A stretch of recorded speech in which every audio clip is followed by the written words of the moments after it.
बहुजन क्रांति मोर्चा संगठन के लोग और बीन बुद्धिस्ट इंटरनेशनल नेटवर्क के द्वारा 5 अगस्त को जिस दिन राम मंदिर का भूमि पूजन किया जा रहा है और प्रधानमंत्री नरेंद्र मोदी के हाथों किया जा रहा है, ऐसी घोषणा राम मंदिर बनाने वाला ट्रस्ट ने की है। हम इसकी काली फीत लगाकर या सिर को काली पट्टी बांधकर या अपने घर पर काला झंडा लगाकर इसका निषेध करते हैं और तमाम संगठन के जो लोग हैं, वामसेप, भारत मुक्ति मोर्चा, बहुजन क्रांति मोर्चा और इनके तमाम ऑफशूट ऑर्गेनाइजेशंस को ये करने के लिए आह्वान किया जाता है और मुझे आशा है कि वो सारे संगठन इस निषेध आंदोलन में सहभागी होंगे। निषेध करने के कई कारण हैं। उन कारणों के बारे में मैं एक एक करके कारण आप सभी लोगों के सामने उपस्थित करता हूं। पहले नंबर का कारण है, मुगल काल में ब्राह्मणों ने मुगलों की मदद करके बुद्ध भूमि पर मस्जिद बनाई गई। इस काम में ब्राह्मणों ने मुगलों की मदद की और इसकी वजह बौद्धों के साथ ब्राह्मणों का बड़ा शत्रुत्व था। इस वजह से ब्राह्मणों ने इसकी मदद की। इतिहास इस बात को गवाह है कि ब्राह्मणों ने अंग्रेजों के विरोध में राष्ट्रव्यापी आंदोलन खड़ा किया था, मगर 350 साल तक मुगलों ने राज किया, मगर ब्राह्मणों ने कभी भी उसके विरोध में किसी प्रकार के आजादी का आंदोलन नहीं चलाया, बल्कि मुगलों को भारत और भारतीय लोगों को गुलाम बनाने के लिए मदद की। इतिहास इस बात का गवाह है। इतिहास में इस बात के सबूत उपलब्ध होते हैं और इसे साबित किया जा सकता है।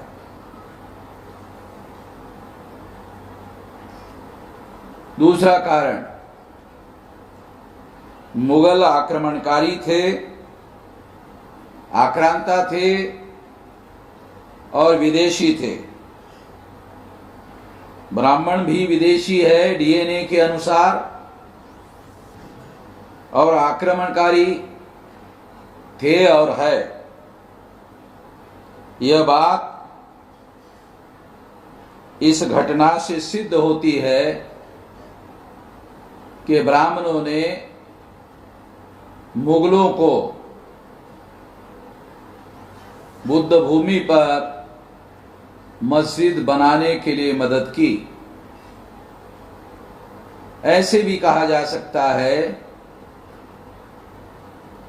कि उस जमीन के बारे में जो ब्राह्मणों को ही जानकारी थी, उसके बारे में यह जानकारी देने का काम भी ब्राह्मणों ने ही किया होगा, ऐसे कहा जा सकता है। इसके भी बहुत सारे सबूत उपलब्ध है कि ब्राह्मणों के बहुत सारे मंदिरों को मुगलों ने मदद की। इसके सारे दस्तावेजी सबूत उपलब्ध है, डॉक्यूमेंट्री एविडेंस उपलब्ध है। और ये डॉक्यूमेंट्री एविडेंस हमारे पास है और इसे आने वाले समय में हम इसे घोषित करेंगे। 3, जहां पर राम मंदिर बनाया जा रहा है वहां पर बौद्ध स्तूप था। बौद्ध विहार और बड़ा संगाराम था। इसे पुरातत्व विभाग के द्वारा प्रमाणित किया गया था और सिद्ध किया गया था। आज मुगल और मुसलमानों का ब्राह्मण विरोध करने का आभास निर्माण कर रहे हैं। उसका कारण अनपढ़, अशिक्षित, अजागरूक SC ST OBC का इस्तेमाल करने के लिए वो ऐसा कह रहे हैं, ऐसा कर रहे हैं और यह इस्तेमाल राजनीतिक उद्देश्य के लिए कर रहे हैं।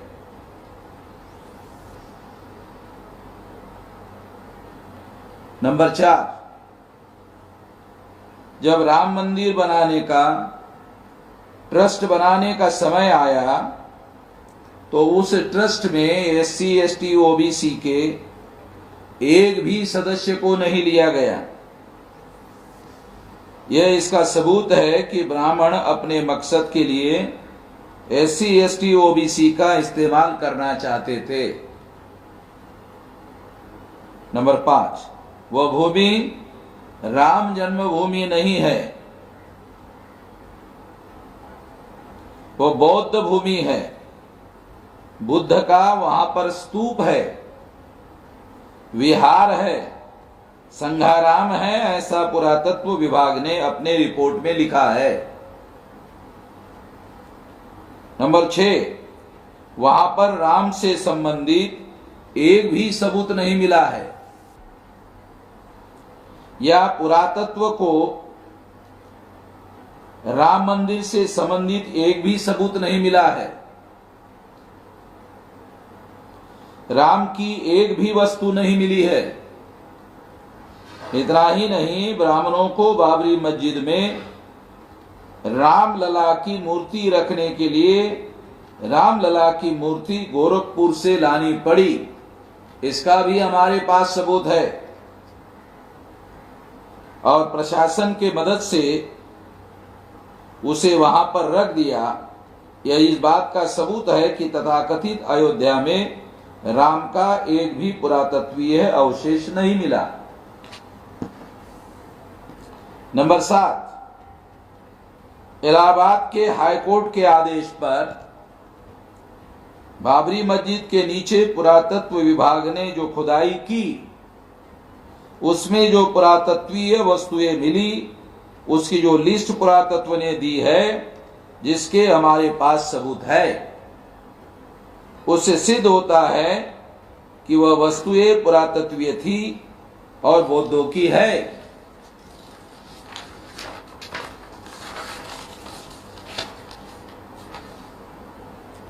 और मौर्य काल में बनाई गई थी। यह बात पुरातत्विक वस्तुओं की लिस्ट से सिद्ध किया जा सकता है। 8, राम जन्मभूमि का आंदोलन जो RSS के द्वारा शुरू किया गया था वह राम मंदिर बनाने के लिए नहीं शुरू किया गया था। SC ST OBC का या खास तौर पर OBC को मंडल कमीशन ना लागू हो सके और OBC के लोग मंडल कमीशन के आंदोलन में शामिल ना हो सके और OBC का मंडल कमीशन का आंदोलन कमजोर किया जा सके और OBC को आरक्षण ना लागू हो सके, इस मकसद के लिए राम जन्मभूमि का आंदोलन था। 9, इस आंदोलन के वजह से ब्राह्मण OBC के आरक्षण को प्रभावहीन करने के लिए क्रीमी लेयर लगाने में कामयाब हो गए और ब्राह्मणों को OBC के विरोध का षड्यंत्र सफल हुआ। नंबर 10, आज ओबीसी का आरक्षण 30 साल में केवल मात्र 5.4% लागू हुआ है और ये धोखाधड़ी करने में ब्राह्मण कामयाब हो गए। उसकी वजह राम मंदिर का आंदोलन था और ब्राह्मण ओबीसी को मुसलमानों के विरोध में भड़काने में कामयाब हो गए और ओबीसी का विरोध में इस्तेमाल करने के लिए भी कामयाब हो गए। 11 आज ओबीसी को व्यवसायिक शिक्षा में, जिसमें मेडिकल, इंजीनियरिंग, वकालत, व्यवस्थापन अर्थात समग्र व्यवसायिक शिक्षा में हिस्सेदारी नहीं दी जा रही है और इसके बदले में उसको राम मंदिर का झुंझुना थमाया जा रहा है। यह ब्राह्मणों की बड़ी धोखेबाजी है। 12 उपरोक्त कारण की वजह से हम इसका विरोध करते हैं और भी कई कारण हैं। 13 यह बुद्ध भूमि पर ब्राह्मणों का अतिक्रमण है, इसलिए हम इसका विरोध करते हैं, निषेध करते हैं। 14 जैसे मुगलों को दूसरों की भूमि पर मस्जिद बनाने का अधिकार नहीं था, ऐसा ब्राह्मण कहते थे, तो ब्राह्मणों को भी बुद्ध भूमि पर राम मंदिर बनाने का अधिकार नहीं है, ऐसा हम मानते हैं। 15 इस भूमि पर राम मंदिर ना बनाकर राम मंदिर बनाने के लिए दूसरी जगह पर राम मंदिर बनाने का ब्राह्मणों को अधिकार है, ऐसा हम मानते हैं। जब मुगल मुसलमानों को 5 एकड़ जमीन दी जा सकती है तो राम मंदिर को भी दी जा सकती है, ताकि अलग जगह पर राम मंदिर बनाया जा सके। 16 सुप्रीम कोर्ट का निर्णय किसी सबूत के आधार पर नहीं दिया गया, बल्कि आस्था के आधार पर दिया गया निर्णय है, इसे हम नहीं मानते। विश्व हिंदू परिषद के मार्गदर्शक मंडल के द्वारा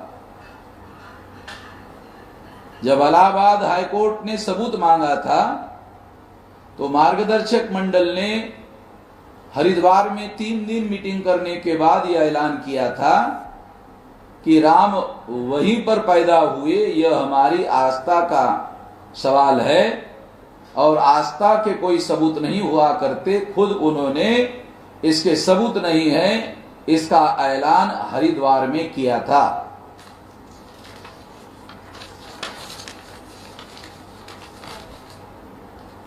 सत्रह बौद्धों की सुनवाई नहीं की गई। विनीत मौर्य जो उत्तर प्रदेश के रहने वाले हैं और ओबीसी है और अपने को बौद्ध कहते हैं, उनकी कोर्ट में केस थी। सुप्रीम कोर्ट ने सुनवाई करने का वादा भी किया था, मगर बाद में असंवैधानिक तरीके से उस केस को सुनवाई में नहीं रखा गया। अगर सुनवाई की गई होती तो सारे पुरातत्वीय सबूत होने की वजह से आस्था के आधार पर केस टिक नहीं सकता था। राम मंदिर वालों का आस्था के आधार पर केस टिक नहीं सकता था, इसलिए केस की सुनवाई से सुप्रीम कोर्ट ने इनकार किया। विनीत मौर्य की केस को सुनने के लिए इनकार किया और संविधान का उल्लंघन किया और न्याय निर्णय का गला घोटा। 18 सम्राट बृहदत्त मौर्य की हत्या करने के बाद अयोध्या साकेत में वजूद में आई। उसके पहले उसका नाम साकेत ही था, अयोध्या नहीं था। रामायण में राम की राजधानी का नाम अयोध्या है, मगर इतिहास में पुष्यमित्र शुंग के राजधानी का नाम अयोध्या है, ऐसा इतिहास बताता है। इससे सिद्ध होता है कि अयोध्या पुष्यमित्र शुंग की राजधानी थी, राम की नहीं। 19 पुष्यमित्र शुंग की राजधानी का नाम अयोध्या है, ऐसा इतिहास कहता है। इससे सिद्ध होता है कि राम काल्पनिक व्यक्ति थे, अर्थात राम का वास्तविक नाम पुष्यमित्र शुंग है, जिसने सम्राट बृहदत्त मौर्य की हत्या की थी। 20 शूद्र ओबीसी ब्रैकेट में ओबीसी ब्राह्मण धर्म के अनुसार ओबीसी ही शूद्र वर्ण के लोग हैं। यह बात समाज शास्त्र के अनुसार सिद्ध होती है। शेड्यूल कास्ट के लोग अछूत लोग हैं और वर्ण व्यवस्था के बाहर के लोग हैं। रामायण में राम ने शूद्र शंभु अर्थात आज के ओबीसी के पूर्वज की हत्या की है, ऐसा बताया गया। तो राम ओबीसी के आराध्य दैवत कैसे हो सकते हैं? 21 जब भारत में लॉकडाउन घोषित किया और देश के समस्त लोगों को घर के बाहर निकलने पर पाबंदी लगाई, ऐसे गुप्त समय में समतलीकरण का काम किया गया। ऐसा बौद्ध स्तूप खत्म डिस्ट्रॉय करने के लिए किया गया। अपराध हमेशा छुपकर किया जाता है, इसे समझने की जरूरत है। 22 उपरोक्त कारणों की वजह से हम 5 अगस्त को बुद्ध भूमि पर ब्राह्मणों के द्वारा अतिक्रमण करने के लिए ब्राह्मणों का निषेध करते हैं और समस्त देश भर के SC ST OBC ये तमाम संगठनों को इस निषेध में शामिल होने के लिए अनुरोध करते हैं। 23 सुनने और पढ़ने वाले जो लोग हैं इनमें कारणों की बढ़ोतरी कर सकते हैं। जो कारण सबूतों के आधार पर लिखे गए हो, ऐसे कारणों को इसमें शामिल किया जा सकता है। इसलिए तमाम जो SC ST OBC के हजारों लाखों संगठन देश में हैं, उनको मेरा यह अनुरोध है कि वो अपने हाथ को काली पट्टी बांधकर आज से, अभी से, जैसे ही आप सुनोगे 5 अगस्त तक वो काली पट्टी बांध कर रखिए, या अपने सर के ऊपर काली पट्टी बांधिए, या अपने घर पर काला झंडा फहराकर इसका निषेध करिए। ऐसा किया जा सकता है। ब्राह्मणों के द्वारा ऐसा प्रचार किया जा रहा है कि सारे भारत के लोग चाहते हैं कि राम मंदिर हो, इसलिए हम इस निषेध आंदोलन का अभियान शुरू कर रहे हैं। सभी सुनने वालों को हमारी तरफ से धन्यवाद।